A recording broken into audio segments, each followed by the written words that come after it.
In a professional kitchen, incompetence is unforgivable. The words sharp as a shard of ice came from Chef Anya Petrov. A titan of industry, in a pristine white coat, her voice was like chilled steel cutting through the silence of the elite culinary academy.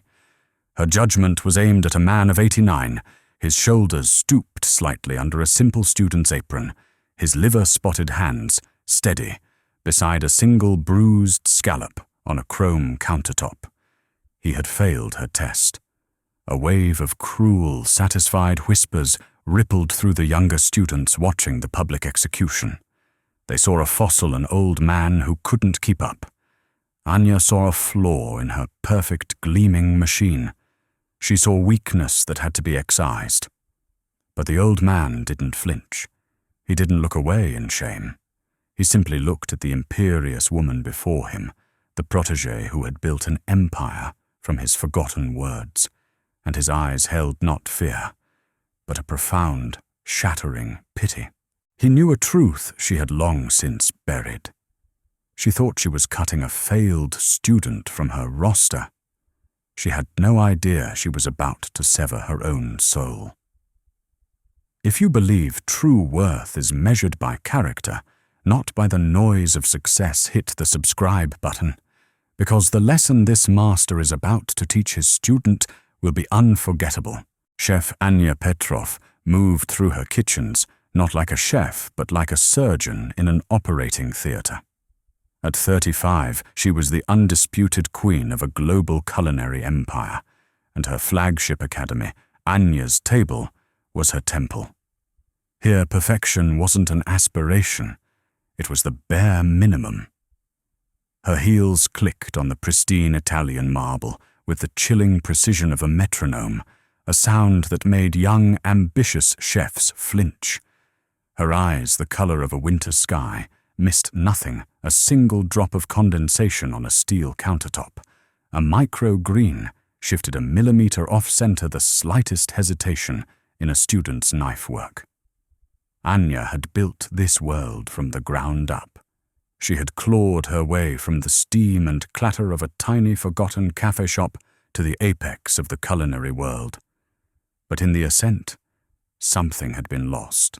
The girl who once found joy in the simple magic of turning flour and water into bread had been replaced by a woman who saw food as a formula, a product to be optimized for maximum commercial appeal.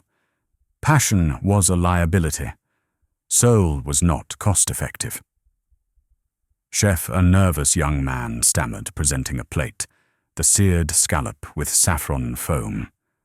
Anya stared at the dish for a full 10 seconds, her silence more damning than any critique. She picked up a pair of tweezers, adjusted a single microscopic saffron thread, and pushed the plate back without a word. The message was clear. It wasn't good enough. It would never be good enough. That was the culture she had built. That was the engine of her success. It was into this world of sterile perfection that Arthur Vance walked an unwelcome ghost from a forgotten time. He was a man of 89 years, and he looked every one of them.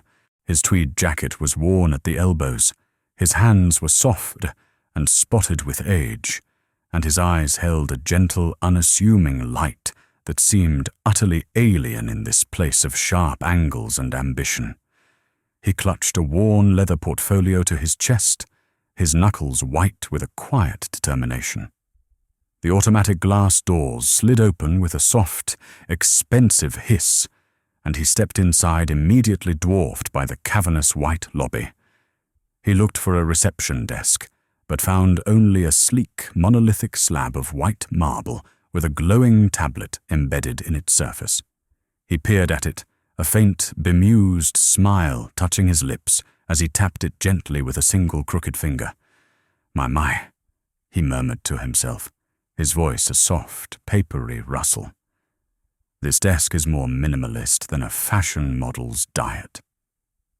A young woman in a severe black uniform finally approached her expression, a perfect mirror of her boss's cool indifference. "Can I help you, sir?" she asked, her tone suggesting he had likely wandered into the wrong building. Arthur's smile was genuine, and it crinkled the corners of his eyes. "Yes, thank you, my dear. I'm here for the new student orientation."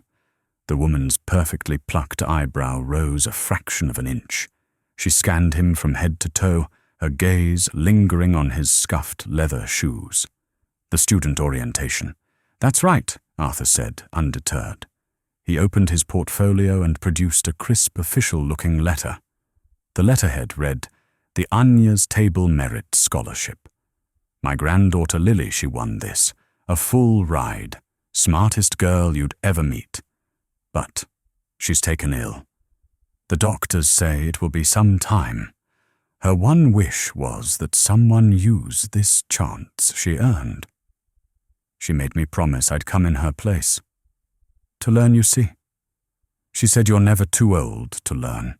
The receptionist stared at the letter, then back at the old man, her mind clearly struggling to process the information. A student of his age was unheard of. But the letter was authentic, the seal unbroken. With a sigh of reluctant acceptance, she gestured toward a row of uncomfortable-looking designer chairs. "You'll have to wait here. The tour will begin shortly."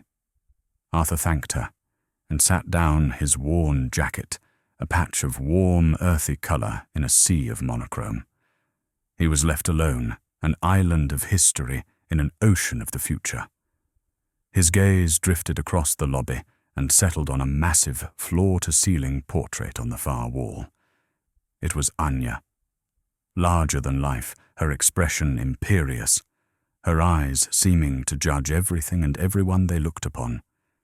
She was a goddess of cuisine, immortalized in oil and canvas. But it was the inscription at the bottom of the portrait, engraved on a gleaming brass plaque, that made Arthur's breath catch in his throat. He squinted, his old eyes tracing the familiar, elegant script. "A recipe has no soul. You, as the cook, must bring soul to the recipe." A hollow ache, deep and profound, settled in Arthur's chest. He knew those words. He knew them intimately. He had written them himself decades ago, in a little black notebook, back when he was just a man with a passion for food, long before he had become anyone's hidden master. He stared at the face of the woman who had built an empire on his philosophy, a woman who now seemed to embody the very soullessness he had warned against. And in that moment, Arthur Vance understood. He wasn't just here to fulfill a promise to his granddaughter. He was here to find out what had happened to his own legacy. In a world of polished surfaces, cruelty often has the brightest shine. The orientation was less a welcome and more an indoctrination. A young, impeccably dressed guide led the new cohort through the academy's gleaming facilities. The hallways were arteries of white and grey, clinically bright with glass walls revealing kitchens that looked more like scientific laboratories. The only warmth came from the induction burners glowing silently beneath heavy-bottomed copper pots. Arthur trailed at the back of the group, a stark contrast to the eager, youthful faces surrounding him. They were the future of cuisine, a collection of trust fund kids, aspiring celebrity chefs and culinary prodigies, all clad in designer aprons and wielding ambition like a freshly sharpened knife. He saw the glances, the subtle smirks. He was an oddity, a relic. His presence was a question nobody dared to ask aloud. The tour concluded in the main lecture hall, where each student was assigned a locker and a standard-issue toolkit. A ripple of excitement went through the group as they unzipped their identical black nylon cases, revealing a glistening array of modern German steel. Then there was Arthur. He placed his old, worn leather roll on his station, the material softened by decades of use. With a quiet reverence, he unfastened the buckle. The scent of old leather and dried herbs, faint but distinct, rose into the sterile air.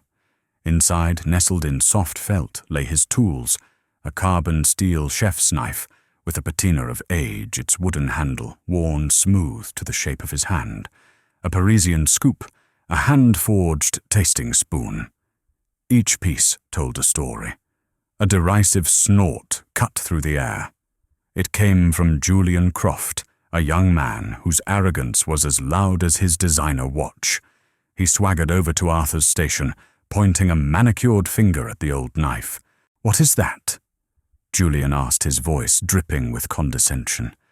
"Did you dig that up from a shipwreck? You can't possibly use that here. The carbon will taint the flavor profile of anything delicate." A few nearby students chuckled. Arthur picked up the knife, its weight familiar and comforting in his palm. He looked at the gleaming, factory-made blades of the other students, then back at his own. He met Julian's mocking gaze with unnerving calm. "Rest assured, young man," Arthur said, his voice soft but clear. "This knife is older than your grandfather, and it has never once complained about the hands that held it." The humor was too dry for Julian to grasp. He just scowled, his face flushing slightly, as he was left without a witty retort. He walked away, but Arthur knew this was only the beginning. He had made an enemy of a boy who had never been told no. The first class began. Anya stood before them, not a teacher, but a general addressing her troops. The subject of her lecture was the purity of modern technique. She spoke of sous vide, of temperature-controlled circulation of foams and gels and powders.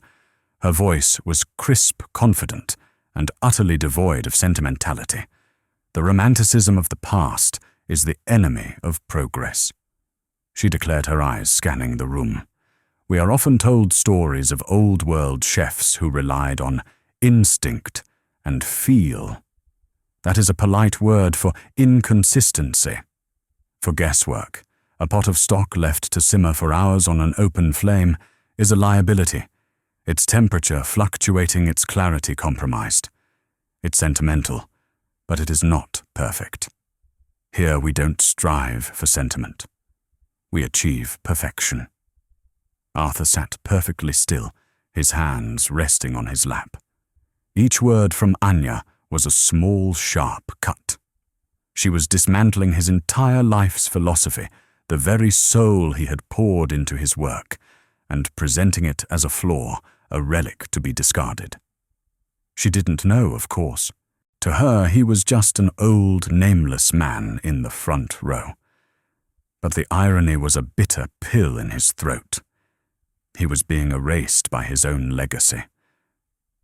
For your first practical exercise, Anya announced, you will demonstrate your fundamental skills. You will find your stations prepped with mirepoix herbs and a clarified chicken consommé. Your task is simple precision knife cuts and reheating the consommé to the exact serving temperature of 165 degrees Fahrenheit. Not 164. Not 166. Do not break the clarification. Do not cloud the soup. Begin. A controlled chaos erupted as the students moved to their stations. Arthur rose slowly, his old joints protesting quietly. He approached his station, where a perfect amber-colored liquid sat in a chilled bowl, a testament to the soulless perfection Anya championed. He was reaching for his cutting board when a sharp shove from behind sent him stumbling forward. It was Julian. "Watch where you're going, old man," Julian sneered. In that moment of impact, the bowl of consommé tipped. The precious, clear liquid cascaded over the side of the steel counter, splashing onto the floor with a soft, heart-breaking thud. The entire class stopped. All eyes were on the golden puddle, spreading across the white marble and on Arthur, standing beside it.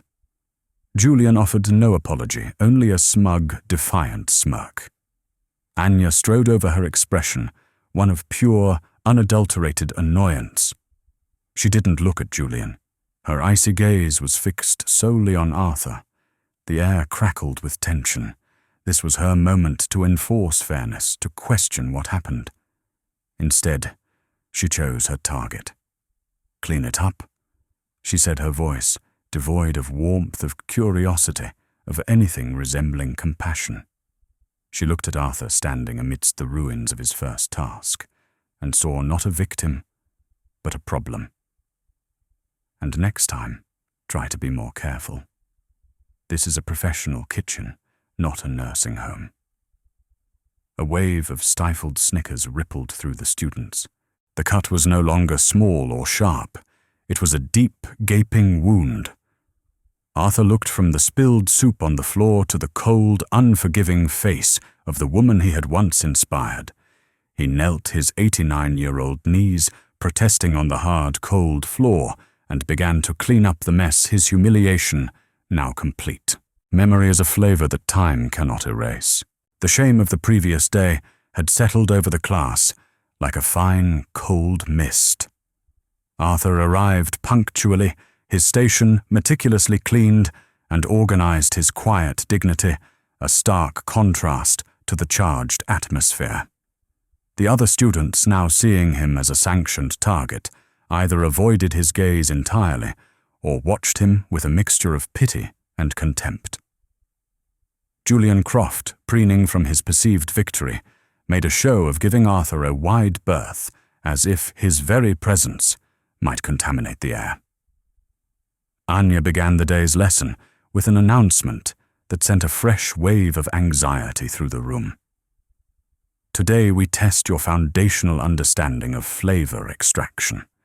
Your task is to prepare a classic chicken consommé. It must be perfectly clear, rich in flavor, and absolutely free of fat or impurities. You have 3 hours. Your grade will be based on 3 criteria: clarity, flavor, and technical execution. A consommé was a deceptively simple dish. To the naked eye, it was just a clear broth. But in the world of high cuisine, it was a brutal test of a chef's discipline. It was a liquid truth serum revealing every flaw, every shortcut, every moment of impatience.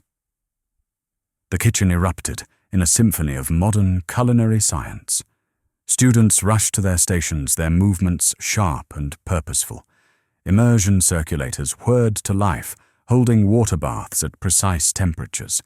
Centrifuges, machines that looked more at home in a genetics lab, were prepared to spin impurities out of the broth through sheer force.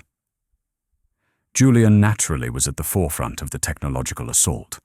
He boasted loudly to his neighbor about his multi-stage clarification process involving gelatin sheets and a specialized filtration system. And then there was Arthur.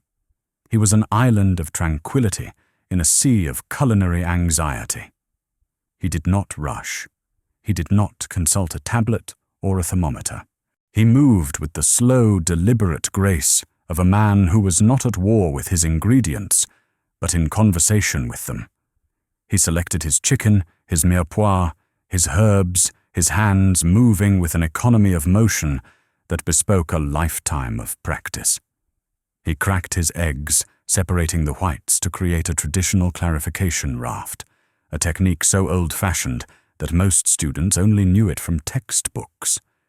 He set his heavy-bottomed stock pot on the burner, the flame a low, gentle blue.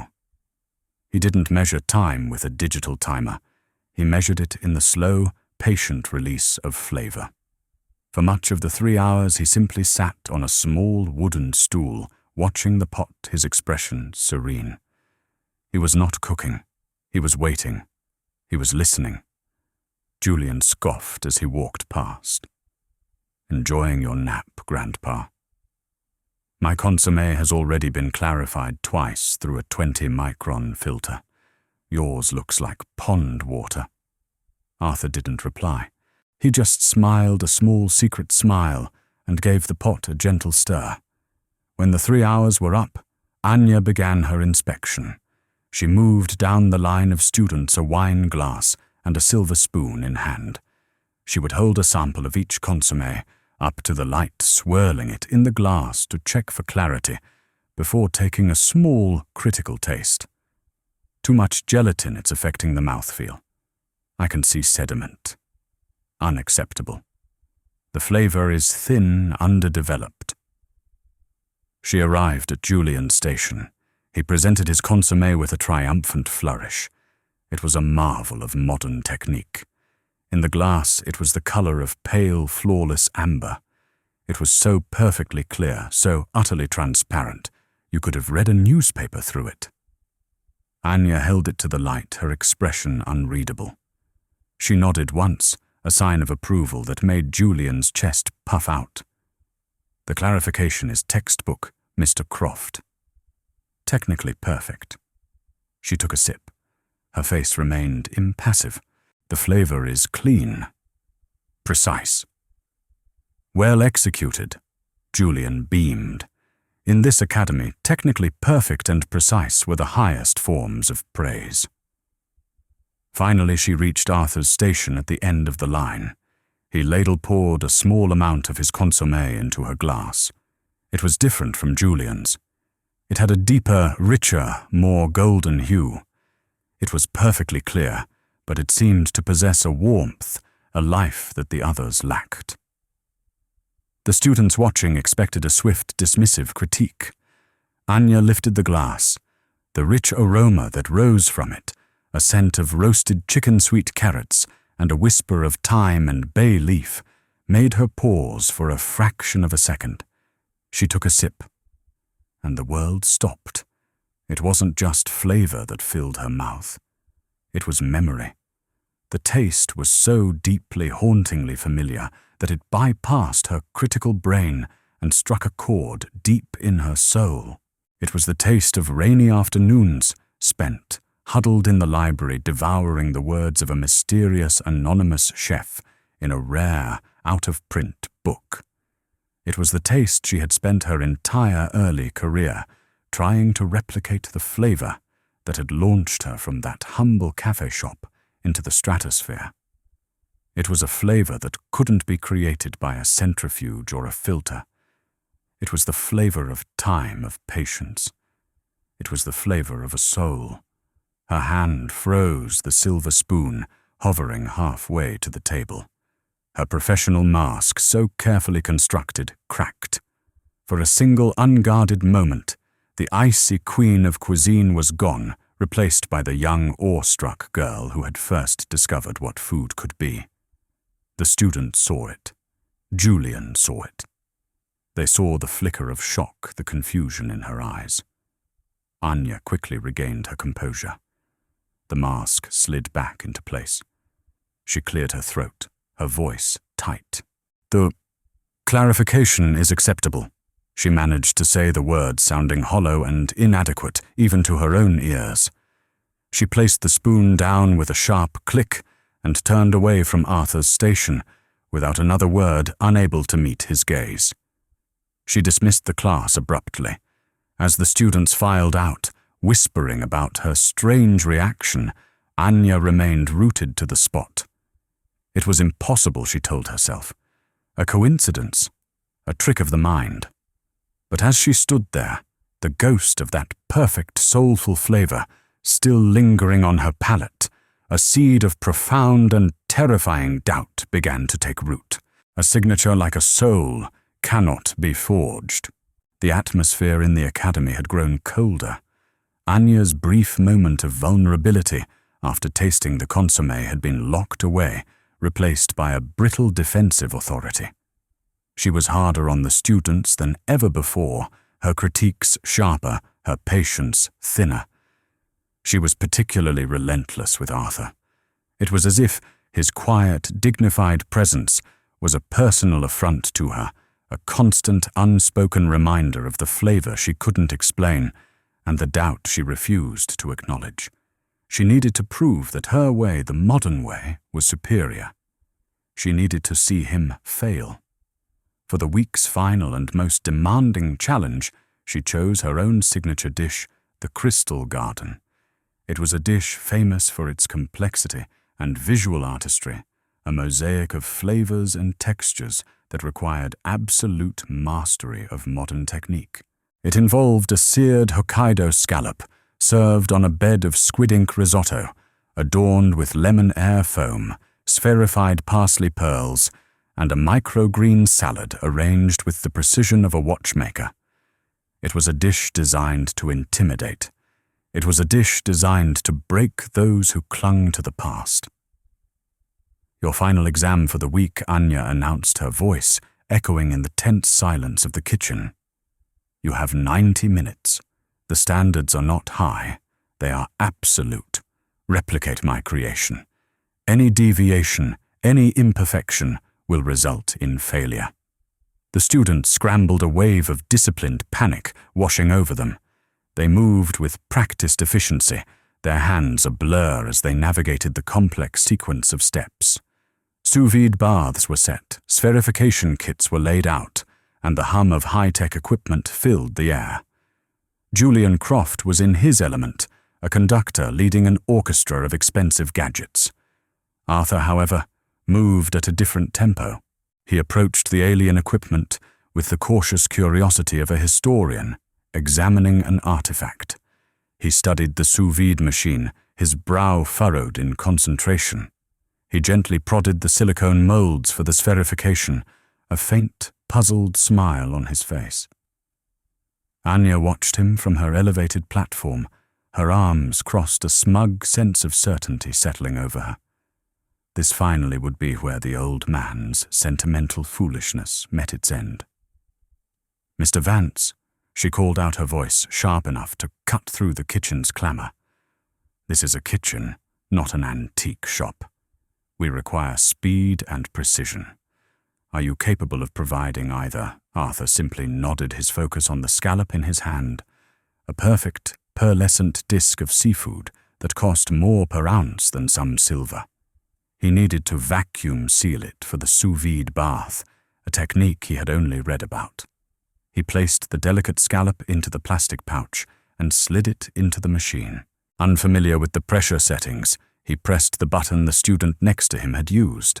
The machine hissed, and the air was sucked out with brutal efficiency. Too much efficiency. A collective gasp went through the students nearest him. Julian, ever the opportunist, shouted, "Looks like the old man finally broke something." Anya was at his station in an instant. She pointed a trembling accusatory finger at the pouch. Inside, the once perfect scallop was now visibly bruised, its delicate muscle fibers crushed by the excessive pressure. It was ruined. "You have destroyed a $50 scallop," Mr. Vance, Anya said, her voice low and seething with a cold fury. "In a professional kitchen, that is an unforgivable act of incompetence. Throw it away. You have failed the challenge." The humiliation was absolute. He was to be cast out, his failure, a public spectacle for the validation of her modern gospel. The students stared, waiting for him to surrender. But Arthur did not move. He did not throw the scallop away. Instead, he calmly removed the pouch from the machine, his expression one of deep concentration. He looked at the bruised, seemingly worthless piece of seafood, and in his eyes there was not defeat, but challenge. He ignored Anya's command.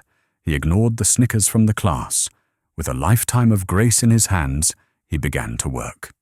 He laid the scallop on his cutting board. From a small tin, he produced a mixture of finely ground sea salt, dried herbs, and what looked like toasted rice powder. He gently coated the scallop in the mixture. Then he placed his oldest, heaviest pan on the flame, heating it until it was almost smoking. For a single breathtaking second, he seared one side of the scallop, then the other. The sound, a sharp, defiant sizzle in the silent kitchen. He immediately removed the pan from the heat, but left the scallop in it, letting the residual heat of the thick iron perform a slow, secret magic. It was a technique of pure feel, a dance between intense heat and gentle rest, designed to firm the damaged tissue and transform its texture into something not just salvaged but sublime. Anya watched, frozen. Her anger was dissolving, replaced by a wave of cold, prickling dread. The world began to tilt on its axis. She knew that technique. It wasn't in any textbook. It wasn't taught in any school on Earth. It was a whispered secret, a footnote in the gospel of her youth. It was a single obscure paragraph on page 147 of a worn, leather-bound book that she kept in a safe in her office. Her book. The one she read every night. The quote on the wall. The taste of the consommé. And now this impossible secret technique. The connections clicked into place in her mind with the force of a physical blow. It was not a coincidence. It could not be. Without a word, she turned and fled the kitchen. The student stared after her, utterly bewildered. Moments later, she burst back through the doors. In her shaking hands, she clutched a small, battered, leather-bound book. Her Bible. She marched directly to Arthur's station, her face pale, her eyes wide, with a terrifying mixture of hope and horror. She shoved the book in front of him, its pages open to the exact paragraph she had memorized. Her finger trembled as she pointed to the words describing the very technique he had just performed. Where she gasped, her voice, a broken whisper that was barely audible. The kitchen was so quiet, the only sound was the frantic thumping of her own heart. "Where did you learn this?" Arthur looked up from the perfectly rescued scallop, which now rested on his plate, beautiful and whole. He looked at the open book, its pages yellowed with age. Then his clear, steady eyes met hers. There was no triumph in his gaze, only a deep, weary sadness.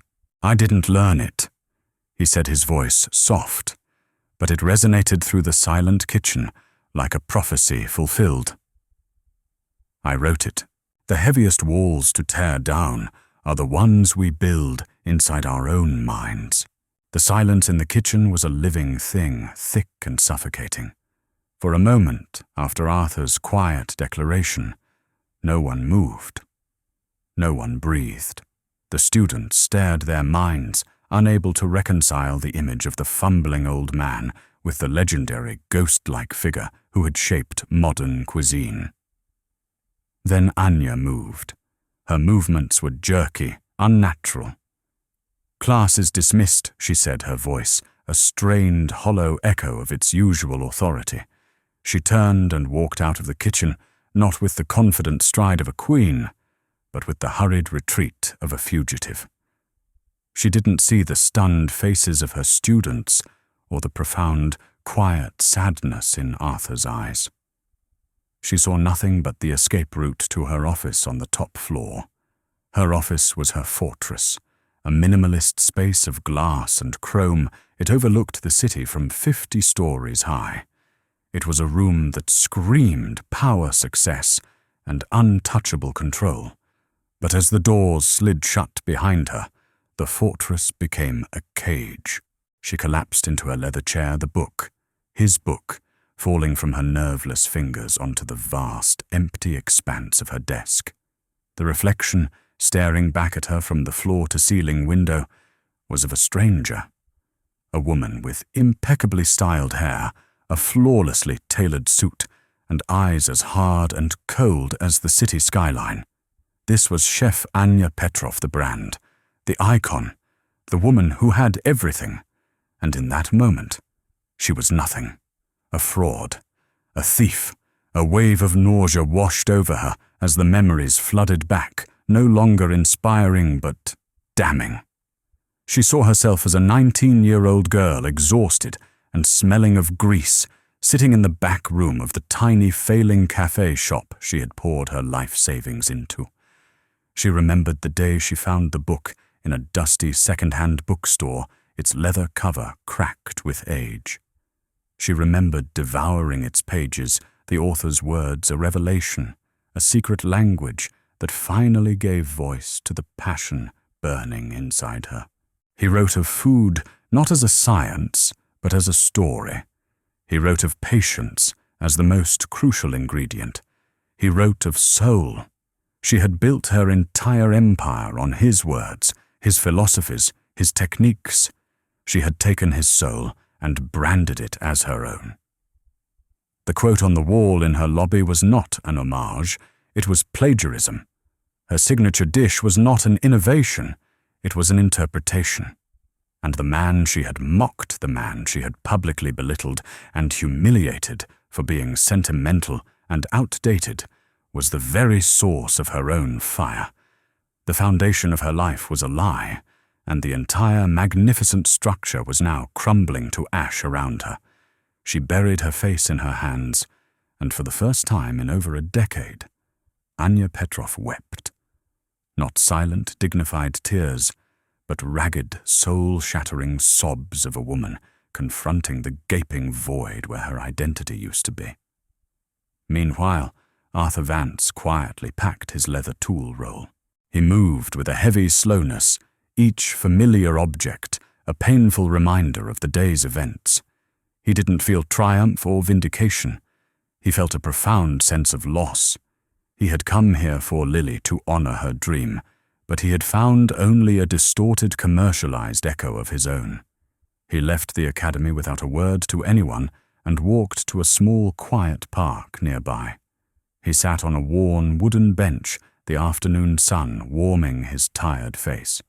He pulled out his old flip phone and dialed the number he knew by heart.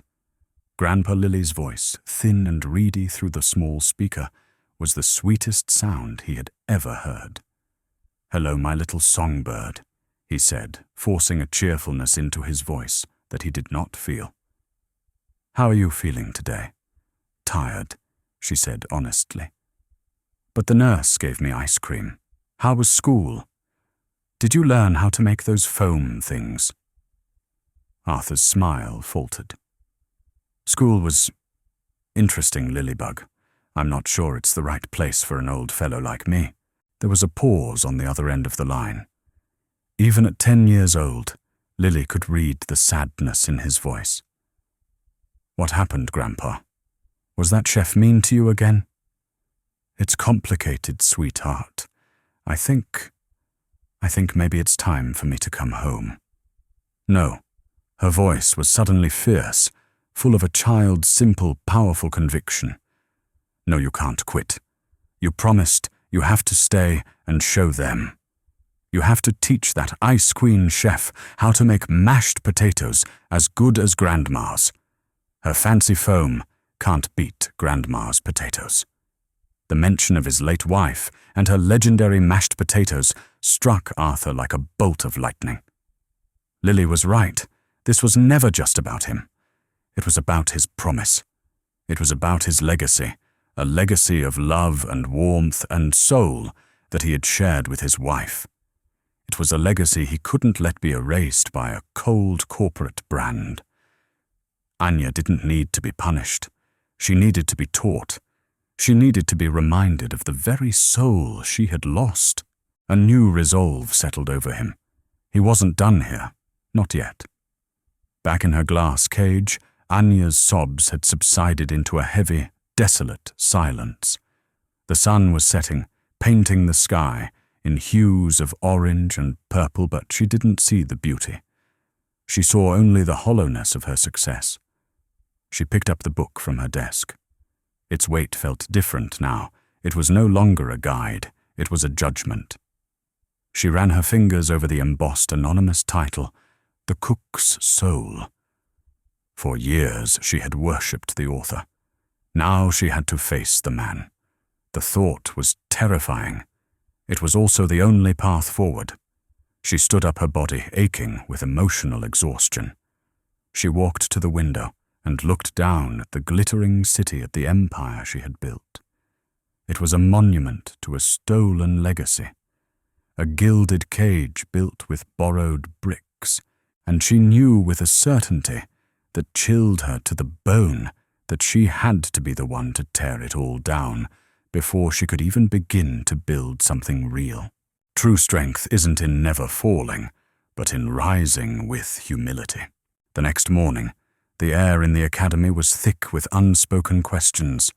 The story of Anya's sudden flight from the kitchen and Arthur's impossible claim had spread through the student body like wildfire, morphing with each telling. Some believed the old man was a fraud who had somehow rattled the unshakable Chef Petrov. Others who had seen the look on Anya's face whispered that something far more significant had occurred. Julian Croft was the most vocal. He held court by his locker, his voice loud and boastful. She finally saw him for what he is, a washed-up hack. He couldn't handle the pressure and she kicked him out. I bet he doesn't even show his face today. His words faltered as the main kitchen doors swung open. Arthur Vance walked in. He wasn't crestfallen or defeated. There was a new light in his 89-year-old eyes, a quiet resolve that seemed to emanate from him. He walked past the whispering students, past Julian's stunned, open-mouthed gape, and went directly to his station.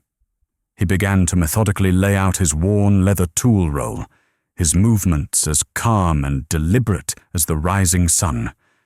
His presence alone was an answer, and it silenced the room. A moment later the doors opened again. This time it was Anya. But it was not the Anya they knew. She wasn't wearing one of her severe, tailored power suits. Her feet were not clad in the sharp stilettos that announced her arrival with a click of authority. Instead, she wore a simple black chef's coat, the color of a subordinate, not a master, and soft-soled kitchen shoes that made no sound on the marble floor. Her face was pale and drawn, the sharp edges of her features softened by a sleepless night. Her hair was pulled back simply without its usual lacquered perfection. She looked stripped down, vulnerable human. She did not go to her customary position at the front of the room. Her eyes shadowed, but clear, scanned the kitchen until they found Arthur. And then she began to walk toward him. Every student, every assistant, every person in that vast, white kitchen stopped what they were doing. The clatter of pans ceased. The hum of refrigerators seemed to fade into the background. They watched as the most powerful woman in their world walked step by deliberate step across the floor toward the old man everyone had dismissed. She stopped directly in front of his station. Arthur looked up his hands, stilling over his old carbon steel knife. Their eyes met, and in that gaze, a silent, universe-sized conversation took place. He saw the shame, the regret, the dawning of a terrible understanding. She saw the quiet sadness, the disappointment, but not a trace of malice. Then, in an act that sent a tidal wave of shock through the room, Chef Anya Petrov, the iron-willed empress of a culinary empire, bowed her head. It was not a shallow nod of politeness, but a deep, formal bow of deference, of profound respect, of utter surrender. Her voice when she spoke was not the command of a CEO, but the quiet, trembling confession of a student. Chef Vance, she began, her voice cracking on his name. She corrected herself, the words tearing from her throat. No. Master. I am sorry. The two words hung in the air, simple, yet heavier than any cookbook ever written. They were an admission of guilt, an act of penance, a plea for something she wasn't sure she deserved. After a long, breathless moment, she straightened, though her eyes remained fixed on the floor. She was not finished. She turned her gaze, sweeping past the stunned faces of the students until it landed on Julian Croft. Her voice was different now. The vulnerability was gone, replaced by a cold, quiet finality. Mr. Croft. Julian, who had been watching with a look of horrified disbelief, visibly flinched. This academy, Anya stated her words precise, and cutting is an institution for learning. The first and most important lesson is respect. Respect for the craft, respect for the ingredients, and most of all, respect for the masters who paved the way. You have demonstrated a fundamental incapacity to learn that lesson. Julian's face turned from pale to a deep, blotchy red. But, Chef, my father, he stammered, his usual arrogance crumbling into the pathetic defense of a spoiled child. Your father's influence has no currency here. Anya said, her voice like ice. Your assumption that wealth gives you the right to belittle another human being is a stain on this institution. Pack your knives. Your enrollment is terminated effective immediately." Julian stared at her, his mouth opening and closing like a fish. He looked around for support for an ally, but found only the cold, judgmental eyes of his classmates. Defeated, he turned and fled the kitchen, his humiliation now as public and complete as Arthur's had been the day before. Anya let the silence settle before turning back to the one person who mattered. Her eyes, now glistening with unshed tears, pleaded with him. "Master Vance, Arthur, what I did, what I allowed to happen in this kitchen, it was a betrayal of everything I ever claimed to believe in." She took a shaky breath. "I know I have no right to ask anything of you, but I am asking you to stay, not as a student." Her voice broke again. "But as my teacher. Please, teach me what I have forgotten. Teach me how to cook with a soul again. The greatest lessons are not taught to the mind, but whispered to the heart." Arthur accepted Anya's plea, but not in the way she expected. He refused any formal title, any salary, any position within the gleaming hierarchy of her academy. His terms were simple. Their lessons would take place after hours when the ambitious students had gone home, when the kitchens were quiet and still scrubbed clean of the day's frantic energy. It would be just the two of them. Their first lesson began not with a complex recipe, but with an onion. Anya, dressed in a simple white student's coat, stood ready, her expensive Japanese knife poised. She began to dice the onion with the machine-like speed and precision that had won her accolades. Her blade was a blur, the cuts perfectly uniform. "Stop, Arthur," said gently. She froze knife in midair, her old instincts telling her she had done something wrong. He walked over and placed his wrinkled hand over hers, stilling her movement. "You are not dicing an ingredient, Anya," he said, his voice a soft murmur in the cavernous kitchen. "You are ending its journey. It deserves a moment of respect." He picked up another half of the onion. This grew in the dark earth for months. It was watered by the rain and warmed by the sun. A farmer tended it, pulled it from the ground. It traveled hundreds of miles to be here in this kitchen. Its only purpose is to give its flavor to your dish. Do not rush its final moments. Feel the life in it. Anya stared at the humble onion, as if seeing one for the first time. For 20 years, an onion had been a unit of flavor, an entry on an order sheet. Under his guidance, it became a story.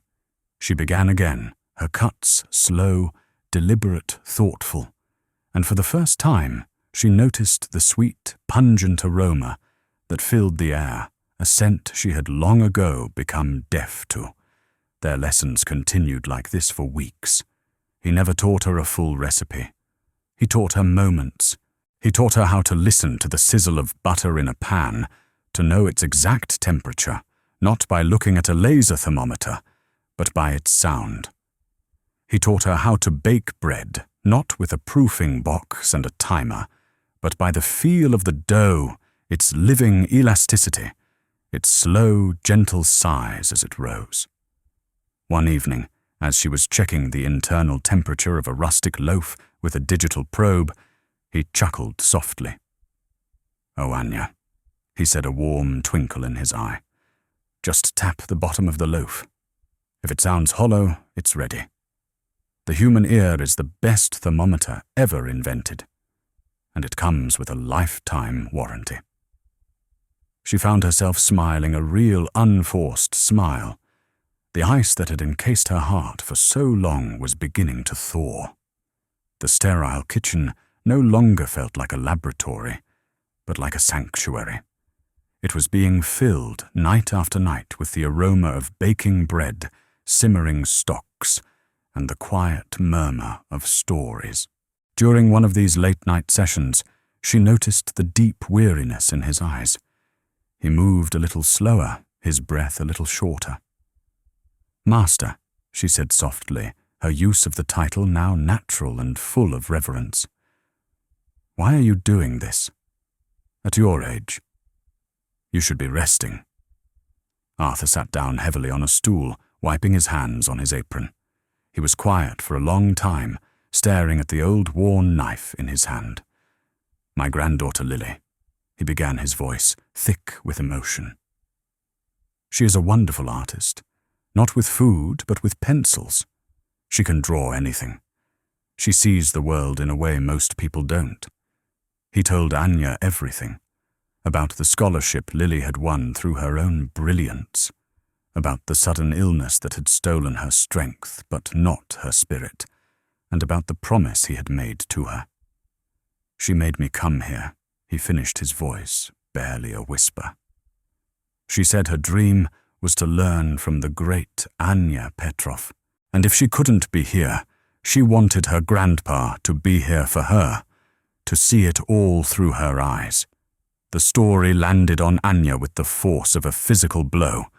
All this time she had seen his presence as a judgment on her, a ghost from her past come to haunt her. But she had been wrong. It had never been about her at all.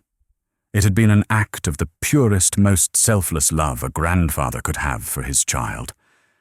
And she had met that love with cruelty and contempt. The depth of her shame was bottomless. Tears streamed down her face, but this time they were not tears of a shattered ego. They were tears of a broken heart. He had been there for Lily, and she had humiliated him. Without a word, she pulled out her phone. Her fingers flew across the screen, her movements fueled by a new, desperate urgency. She was no longer just a chef. She was a CEO.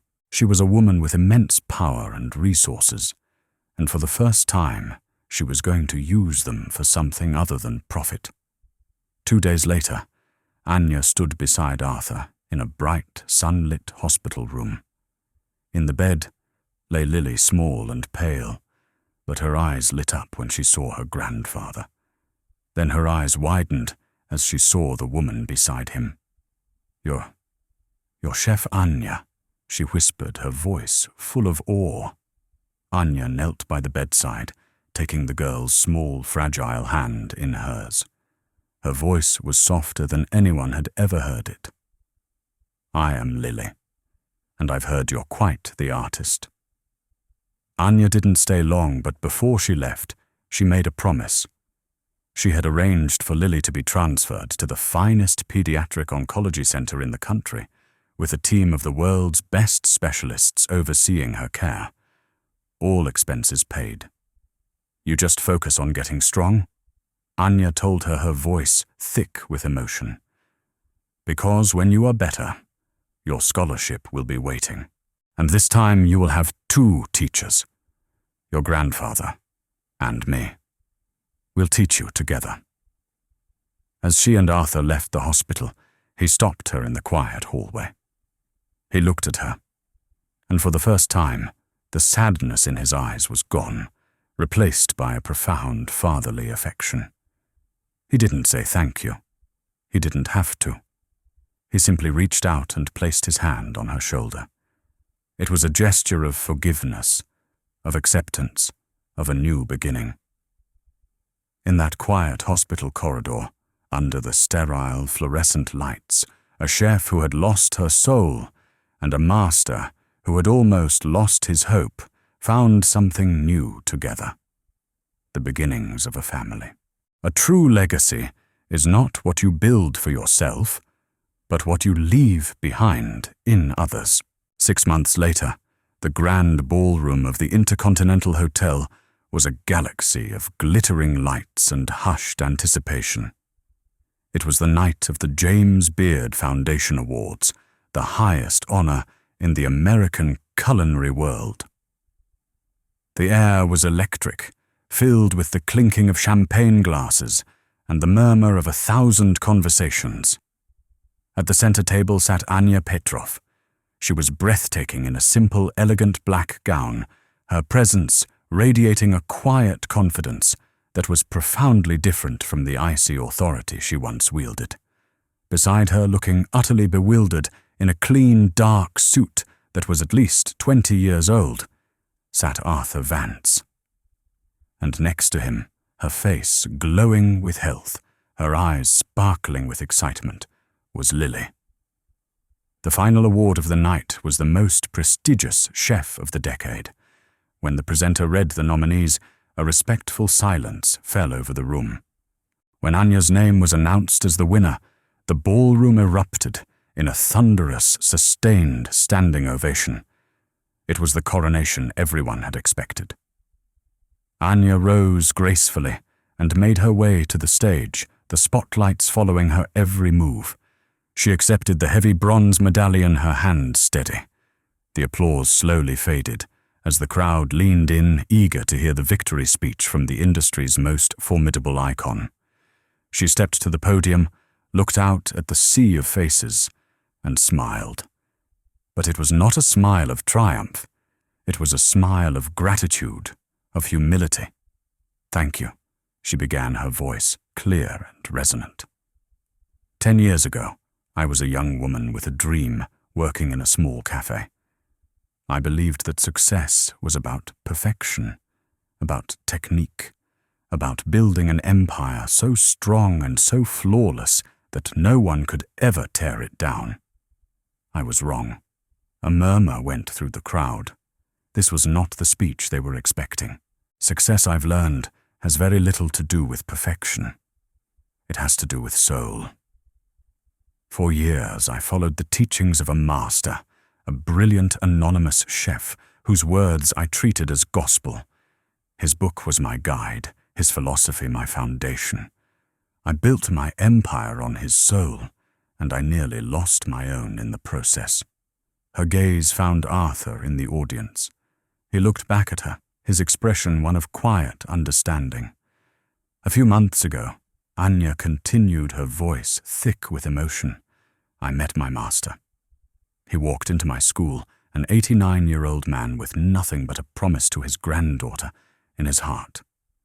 And I, in my arrogance and my blindness, I did not see him. I belittled him. I humiliated him. I failed him. I failed the very principles upon which my entire career was built. The room was utterly silent. You could have heard a pin drop. It was a confession so raw, so public, so stunningly honest, that it left everyone breathless. And so Anya said, lifting the heavy medallion from her neck, "I cannot accept this award, because it doesn't belong to me. It belongs to the soul of my cooking. It belongs to the quiet, patient, brilliant man who taught me that the most important ingredient in any recipe is love. It belongs to my teacher, my master, Chef Arthur Vance." She turned and held her hand out toward him. "Master, will you please join me on this stage?" Arthur stared, his mouth slightly agape. He was utterly bewildered. He leaned over to Lily, who was beaming with pride, tears streaming down her face. "Is she talking about me?" he whispered, his voice filled with genuine disbelief. "There must be another Arthur here." Lily just squeezed his hand and nudged him gently. "Go on, Grandpa. She's talking about you." Slowly, hesitantly, Arthur Vance made his way to the stage. The entire ballroom rose to its feet, the applause that followed not just polite, but explosive, emotional, and deafening. It was an ovation for the humble old man in the ill-fitting suit, a man whose genius had remained hidden for decades, a man who represented the true beating heart of their craft. As he reached the podium, Anya took the Chef of the Decade award and placed it in his trembling hands. In front of the entire world, she bowed her head to him once more, a student honoring her master. The final scene is not in a grand ballroom. It is in a kitchen months later. But this kitchen is different. It is not made of cold steel and white marble. It is filled with warm wood pots of fresh herbs lining the window sills and the dappled afternoon light streaming in. A large hand-carved sign hangs over the door Arthur's table. It is their new school, a non-profit academy dedicated to teaching the soul of cooking to a new generation. Anya, in a simple white apron, is laughing, her face smudged with flour. Arthur sits on a stool, watching his face, a portrait of pure contentment, and standing on a small wooden step between them, her hands covered in dough, is Lily. She is focused, determined, kneading the bread with a seriousness that mirrors her grandfather's, but with a smile that is all her own. Anya catches Arthur's eye over Lily's head. He gives her a small, proud nod. The legacy had not been lost or stolen. It had been broken, humbled, and then rebuilt stronger and more beautiful than ever before. Together they were writing the next chapter, not in a book but in the heart of a child, in the scent of baking bread in a kitchen filled with love. Sometimes the path back to who we were meant to be is paved with the pieces of who we pretended to be. Anya Petrov had built an empire of flawless perfection, only to discover its soul belonged to the very man she had humiliated. Her journey wasn't just about an apology. It was about tearing down a monument to her own ego to rebuild a home for her heart. It forces us to ask a difficult question about pride and redemption. If you were Anya standing at the peak of your success, could you find the strength to publicly tear down your own image, to honor the master you so deeply wronged? Let me know your honest thoughts in the comments below. And if you believe it's never too late to find our way back to what truly matters, and you love stories that explore the real meaning of legacy and forgiveness, make sure to subscribe and join our community for the next journey.